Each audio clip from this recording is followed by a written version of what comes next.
ప్రియమైన సోదరులారా, ఈరోజు మనం ప్రకటన గ్రంథం 9:13 నుండి 21వ అధ్యయనం చేద్దాం. ఇది 6వ బూర, దేవుని తీర్పులో మరొక దశ. ఇక్కడ మనం మానవజాతిపై వచ్చిన గొప్ప నాశనాన్ని, కాని అందులో కూడా పశ్చాత్తాపం పడని మనసులను చూస్తాము. దేవుని న్యాయం ఎల్లప్పుడూ సత్యమైనదే. ఆయన ప్రజలకు హెచ్చరిక ఇవ్వడానికి ముందు అనేక అవకాశాలు ఇస్తాడు. 13వ వచనం. 6వ దూత బూర ఊదగా బంగారు బలిపీఠమున ఉన్న 4 కొమ్ములయొద్ద నుండి ఒక మాట వినబడెను. ఈ బలిపీఠము దేవుని సన్నిధిని సూచిస్తుంది. ఆ బలిపీఠము నుండి వచ్చిన స్వరం దేవుని తీర్పు ఆజ్ఞ. పాఠం: దేవుని తీర్పు యాదృచ్ఛికం కాదు, అది ఆయన పరిశుద్ధ సింహాసనం నుండే వస్తుంది. 14వ వచనం. 6వ దూతతో ఇలా చెప్పబడెను: యూఫ్రటేసు నది దగ్గర బంధింపబడిన 4 దూతలను విడిపించుము. యూఫ్రటేసు నది ప్రాచీన బబులోను, ఆస్సిరియా వంటి దేశాల సరిహద్దు. అక్కడి 4 దూతలు అంటే దేవుని న్యాయం చేయడానికి నియమించబడిన దుష్ట శక్తులు. ఇవి ఇప్పటివరకు బంధించబడి ఉన్నాయి, కాని ఇప్పుడు విడిపించబడుతున్నాయి.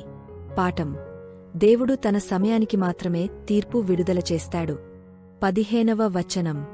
ఆ 4 దూతలు 1 గంటకు, 1 దినానికి, 1 నెలకు, 1 సంవత్సరానికి సిద్ధపరచబడియుండిరి. వారు మానవుల 3వ భాగమును చంపుటకు సిద్ధపడిరి. ఈ వచనం మనకు దేవుని పూర్తి నియంత్రణను చూపిస్తుంది. వారు ఎప్పుడు, ఎంతకాలం, ఎంతమందిని చంపాలో కూడా దేవుడు నిర్ణయించాడు. పాఠం: దేవుని న్యాయంలో కూడా క్రమముంది, అది అల్లకల్లోలం కాదు. 16వ వచనం. గుర్రపురోతుల సైన్యము 2 సార్లు 10,000 మంది అని నేను విన్నాను. అంటే 200 మిలియన్ సైన్యం, 2 కోట్ల సైనికులు. ఇది అపారమైన ఆత్మీయ యుద్ధ బలగాల సూచన. ఇది మనుషులు లేదా దుష్ట శక్తులు కావచ్చు, కాని ఉద్దేశ్యమొకటే: నాశనం. 17 మరియు 18 వచనాలు. ఆ గుర్రములకును, వాటిమీద కూర్చుండియున్నవారికిని, వాటి నోళ్ల నుండి అగ్ని, పొగ, గంధకము బయలుదేరెను.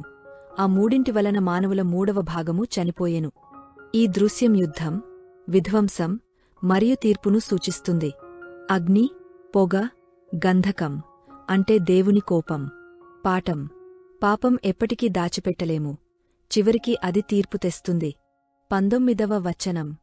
వాటి తోకలలో సర్పముల వంటి శక్తి కలిగెను. వాటి తోకలచేత మానవులను హానిచేయుదురు. ఇది దుష్ట శక్తుల మోసం. తోకలతో దెబ్బ కొట్టడం అంటే వెనుకనుంచి హాని చేయడం.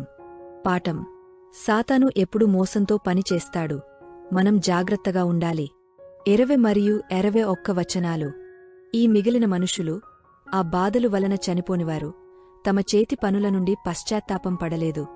వారు హత్యలు, మంత్రవిద్యలు, వ్యభిచారాలు, దొంగతనాలు విడువలేదు. ఇది చాలా బాధాకరం.